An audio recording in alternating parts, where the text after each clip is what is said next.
us to share something that the Lord dropped in my heart this morning.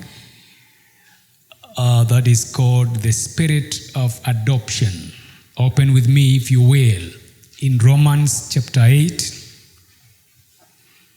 Let's begin first from verse 15 to 17. Romans 8, 15 to 17. Now, this is what the Bible says. For you did not receive the spirit of bondage again to fear, but you received the spirit of adoption. I want you to listen to that phrase. You received the spirit of adoption, by whom we cry out, Abba, Father. The Spirit Himself bears witness with our spirit that we are the children of God. And if, verse 17, if children, then heirs, heirs of God and joint heirs with Christ, if indeed we suffer with Him, that we may also be glorified together. Now, if you look at verse 15, which is the key verse, take me back there. I want you to notice a number of things. If you look at the first spirit, it is small s, meaning it is not, we are not talking about the Spirit of God. When He says, you did not receive the spirit of bondage, you are talking of the human spirit. Then He goes on to say, you received the Spirit with capital S, meaning now we are talking about the Holy Spirit. Now, when Paul was talking about this matter, where now he uses that term, the spirit of adoption, remember this letter is written to the church in Rome. Rome was the capital of, I know you know these things, of the Roman Empire, and it was the world empire at the moment. Romans had not the book. The people had a strict system of culture and governance. If you read the letters of Paul, and when you now try to look into history, you will begin to realize the language used by Paul can only be best understood, especially when you read Romans, if you understand the culture of the people of the day. Elsewhere, so that you may connect why he brings this up in this way, you remember Paul when he was being arrested and he was beaten somewhere, and then that's in the book of Acts. Later, these people, or rather Paul realizes, by the way, I've allowed these people to mistreat me, mishandle me. Let me, in quotes, introduce them to who I really am. And he poses this question to the captain who was leading the men who were harassing him. He asked this, is it lawful for you to beat a Roman citizen who is not condemned? And the Bible says when they heard that Paul was a Roman citizen, they took a step back. And then they sent, word to the higher authority. You remember that story of orders from above. They returned orders and said, the man you told us to beat is actually a Roman citizen. Now, the Bible says the leader rushed to where Paul was because that statement was now creating a legal, if you like, problem. Now, if Paul is a Roman citizen, then that means you have been treating him in a way a citizen should not be treated. And the Bible says they came and they began to ask him, are you really, there it is, are you really a Roman citizen? How did you get it? And the Bible says the commander said, I bought my citizenship with a very high price. But Paul says, I was born a citizen. Meaning, I am not like you. Yours is acquired citizenship. Meaning, there are, even when we talk about rights and things like that, there are things you still cannot claim. For me, because he was born in Tarsus. He was born in the colony. And remember, when it comes now to citizenship, it is actually, citizenship is determined by where you are born. Not, I wish you can get this, although that analogy will need modification. Citizenship is not determined by your parent. Citizenship is determined by where you were born. I have a friend of mine who relocated to the US for some time, and the last time he was here, it was kind of funny because his last born was born when they were there. So he's coming back home for the first time, and the child is not a Kenyan, so he has to get a visa. The child has to get a visa to visit Kenya, and yet the father is Kenyan. So at the airport, he's like, I am a Kenyan citizen, I'm being accompanied by an American citizen. And we found it funny. I mean, I used to laugh, tell him now who was more right here. And they kept on calling him because this is a citizen, American citizen. The embassy kept on calling him every week, where is our citizen? At some time, the guy got mad and told them, this is my child. They told him, no, this is an American citizen, and we want to know whether she's doing okay. If she's not doing okay, we'll come for her. And that's when he realized citizenship means something, especially if it's citizenship of a superpower. Paul was born a citizen. The commander here obtained citizenship through buying, or that he paid a sum of money to become, but Paul was born a citizen. Now, so that you understand what Paul is talking about, because of that culture where the Romans, the citizens, had a sense of pride and they were entitled to many things, people would really desire to attain this citizenship. There were a number of ways to become a citizen. One of them is what now we are seeing in Acts 22:28, where the commander bought. People could buy, people could pay a sum of money, and then they could be granted citizenship.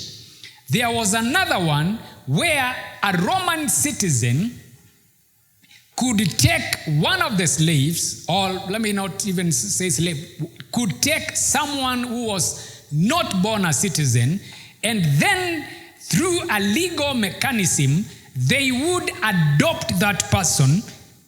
And from that moment, this person would now consider themselves a citizen because they have been adopted by a citizen. And then from there, they would begin to enjoy certain rights. Now, apart from citizenship, because of the inequality that existed in those days, and I think I should add, inequality did not end. We still live in a world that has very much inequality, where you have this class of people and a different class of people. I mean, there are people who are rich, who have the means. There are those who are on the other side, poor, and they're trying, to cross to the other side where now they can enjoy. But because many were born slaves, and especially in that area where, and by the way, one of the shocking realities is up to this moment in the 21st century, that part of the world, Asia, Middle East, we still have slaves, actual slaves. Forget about just a terminology. There are people who are slaves. We have priests in a village somewhere in the midst of Sindh province where the people there are slaves. And the owner, because that's not an employer, that's the owner, could not allow us to preach to them because they were supposed to be working. So we arrived there. They said, I have not given any permission for any meeting. My slaves are in the farm. You will not preach to them. And there was nothing we could do. I ended up preaching to small kids because at least those were free. I don't know whether they heard anything I said, but slavery is a reality. Forget about now slavery in other terms. Actual slavery is still a reality. If you understand Roman history, you will remember how there was that gap between those who were considered noble, and now those are the words Paul begins to use. And then another word used by King James, barbarians. Barbarians were considered people with no right, people with a bad character, people who have no, if I may add, sense of class. And that's why in some circles it is still considered an insult. You are acting like a barbarian. You remember, you know where we got that word, barbaric action. It is because during those times, to be a barbarian means you were not in the noble class. You were in a different class that acted funny, and it was an insult to those who were noble. Now, for you to gain freedom, and I'll quote several scriptures, but because of time, I will not go into them. You remember Paul even saying, those who got born again when they were slaves, because that's where you are, assume Christ has set you free, but he still added, if you can get freedom, get it, because he knew even if you are now free from above, you are still someone's slave. And Paul said, well, rejoice in the fact that Christ has set you free. But if you can get freedom in any way, then please utilize that opportunity. It is because Paul realized the burden of being a slave to anyone or to anything, if I may add. Now, Paul is talking to people who understand these things, and now he begins to show them what happened to us when we came to Christ. And he says this, that we were, take me back to Romans, you did not receive again the spirit of bondage. Remember, he said slavery and citizenship, for that matter, was a matter of where you were born. So you were born with a certain spirit. You were a slave, a son of a slave. And that meant you were condemned to be a slave because your father was a slave. Now, when you are brought to another family, and I'll take you back to Genesis so that you understand this. When Adam was created, you remember the story? God formed Adam out of the earth, that is mud. And when he was lying there, the Bible says God breathed on him the breath of life. And then the Bible records, and Adam became a living soul. Why? The breath of God was in him. That is how the difference between Adam the clay, that is before he became a living soul, and Adam who now began to walk, is the breath of God that he breathed into him. Now, when you take that analogy, Paul is saying, when we come to Christ, remember when we were slaves, there was a breath that was in us. In a spiritual manner, when you are born in a slave family, the breath of slavery is breathed into you. I'm using the analogy in Genesis so that you follow something that I want to show you in a short while. Adam was a piece of earth, if you like. He was mud. Then God breathed into him and he became. I want you to notice that word. He became a living soul. But now, what was in him was the breath of God. The same issue we keep talking about in burials, that we have come to bury the body of so and so. What departed was this thing that God breathed into man, into Adam, and he became. Now, to be born into a slave family, forget about the outward body. I mean, the clay, if you like. Because whether you are slave, free, whether you are educated, uneducated, the body remains the same. Even the color of your skin is not a big issue, because at the end of the day, we go through the same issues when it comes now to the challenges of humanity. We still need food. We still need oxygen. During this period, we have just realized how expensive oxygen is. And yet God has been giving you free of charge. but we know how expensive it is. But the body, the clay is not the issue.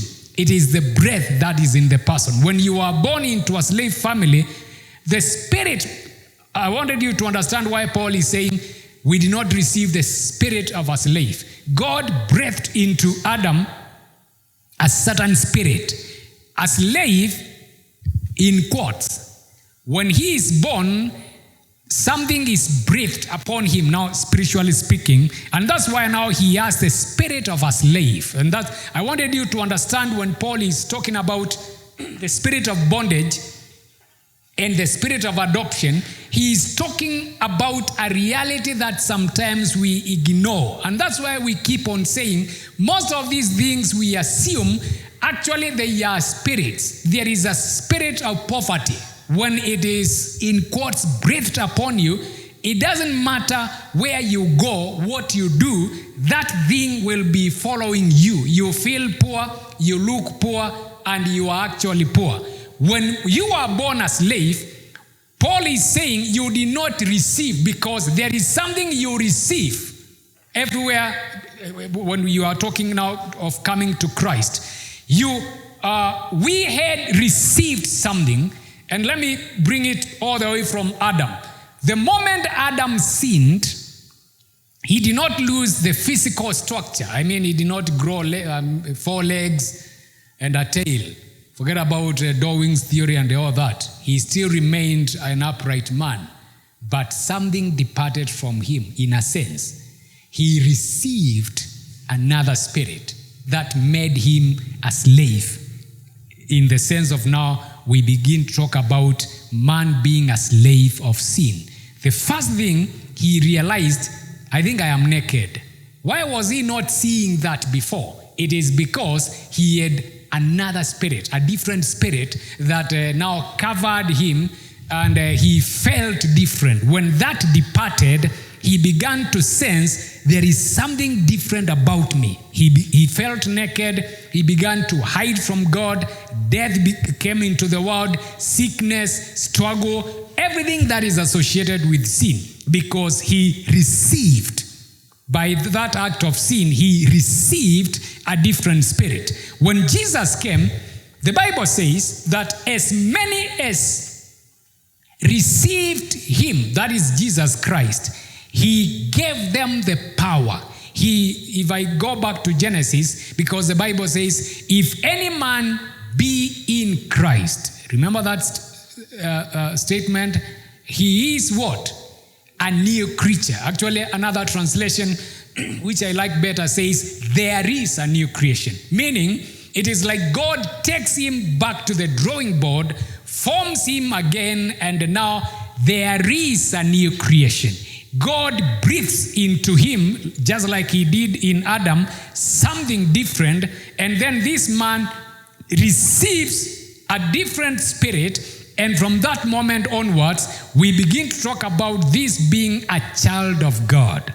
Paul says that we did not receive the spirit of fear, or rather that would take us back to bondage, because a slave, by virtue of being born in that state, he received that spirit, and even as he grew up as a child, he would realize at that time when he was supposed now to, in quotes, be free and leave home, he cannot, because now he is already the son of a slave, and that makes him a slave. And that's why he's saying to fall back into fear. Every time he would be interacting with those who are free, he would realize, even as we play, as we do whatever we do, there is a point I cannot go beyond. I need to fall back to my position. And that's why he says, we not receive the spirit of slavery to fall back into fear. But now listen to what we received. He says, we received the spirit of adoption. Look at this. Before you were born again, you had received the spirit of a slave. Now you receive a different spirit. Slaves had no right, and even now they have no right. Slaves did things out of fear, even if because when you are growing up together as a child, in that family, when you are young, you wouldn't know the difference between the sons of that family and the slaves. They will still be playing together. But then you remember Isaac and Ishmael. A point comes and you begin to realize, hey, I'm different from this guy.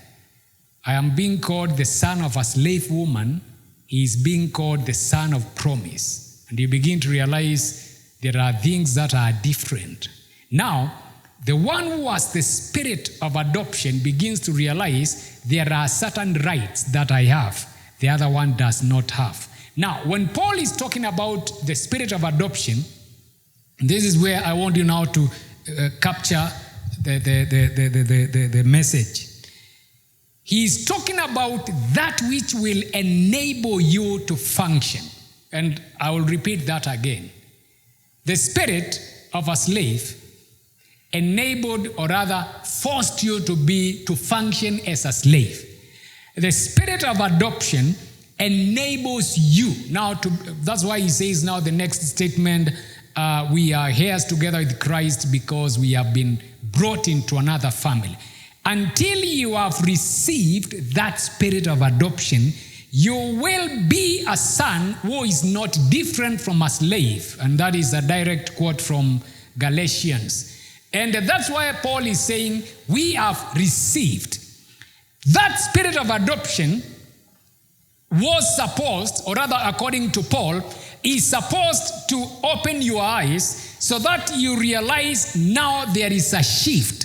I was a slave. I was in bondage. Now I am a son. I have rights. I have inheritance. I have freedom. There are things in this family that belong to me. Now, so that before I forget this, when you see Paul saying, we receive the spirit of adoption by whom we cry out, Abba, Father. One of the keynote differences between a slave and a son was a slave was forbidden by law to call the master of that home Abba. That means even if, let's say, this rich man has 10 sons and he has 100 slaves, all these sons of the slaves who are growing up, they look upon him as a father figure because he is the owner of the family. But they were forbidden from using the term Abba. They could call him any other thing. They could look upon him as a father, as a father figure. But to mention the word Abba, to call him Abba, it was a crime because that would mean you are making yourself equal to a son and yet you are not a son. You will understand that later as you relate it even to Jesus when now he had a problem with the Pharisees because he prayed and said, Father. And the Bible says the Pharisees were furious because by calling God Father, he was making himself equal to God. They were, and by the way, that's why I told you, to understand the Bible, you need first to understand the cultural setup. The terminologies that are used, they were understood from a certain perspective. Why would anyone have a quarrel with Jesus calling God Father? Because to them they knew anyone who is calling God Father, it's like you are no longer far away. I'm avoiding the word casual. You are being a bit familiar with God.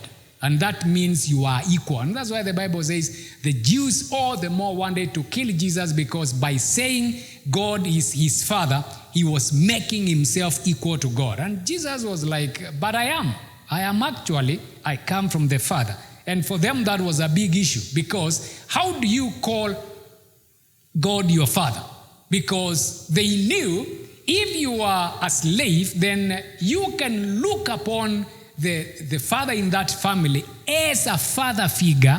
You can pray to him, you can ask for things from him, but you can never call him Abba. And that's why, this is John 5:18, the Jews had a problem because when Jesus called God Father, he was saying, I have some rights. I I have been elevated to a position that none of you are in. And when Paul is saying we have received the spirit of adoption, the difference is now we can call him Father. We can call him Abba when the other slaves cannot. Even when all of us are expecting some goodies from him, but only the Son is allowed to call him Abba. I want to show you several things that happens when the spirit of adoption, when we receive the spirit of adoption, because now that's the crux of the matter. Number one, it gives us boldness. The boldness I'm talking about, or rather the boldness Paul is talking about, is this one where he says, by whom we cry, Abba, Father. And I want you to notice, Paul is not just saying we call. That is deeper. He is saying we cry. The reason is, and that's what I've just tried to explain, when anyone in that family, because the father, the owner, was supreme, he was the one taking care of everyone was looking upon him. When they needed help, they called to him. They would go to him. They expected him to provide. That made him, one of the definitions of father is someone who provides. Hello, boy child. If you are not a provider, then you are not a father. You are something else from another planet. Father means provider. So he was considered a provider. But when you look at the language used by Paul, to cry means even when things are not good, when you are in danger, that is the first thing that comes out of your mouth. Now of course, the son of the slave, even when he looked upon the father, if he was threatened, he would call to his own biological father. If you get now you get me? But now, the son and those who are adopted, they could call, they would cry, they would scream, Abba. And the Abba would know that's not a slave saying that. Because if it was a slave, by saying that, they would lose their head. They have broken the law. When you receive the spirit of adoption, the boldness you have is to realize you are right. You remember, I know you have heard this statement. You meet any person, even the drunkards on the street, they tell you, sisi zote ni watu wa Mungu, which is true. Because all of us, God is the father of all creation. But now, when the Bible says those who received him, he gave them the right to become children, to become sons of God.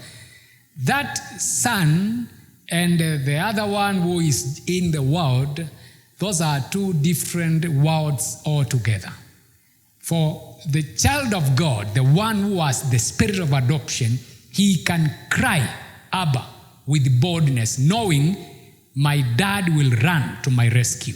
The other person will know, I am just calling him because technically all of us are in his compound, but actually I do not have that specific right to him.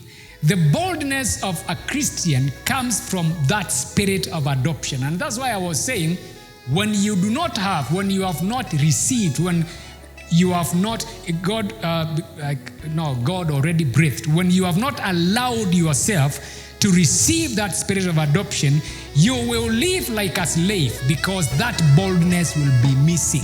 Thank you for joining us on this broadcast. For more information, prayers or consultations, contact us through the numbers on your screen. You can also visit us on our branch in Egerton. Thank you and God bless you.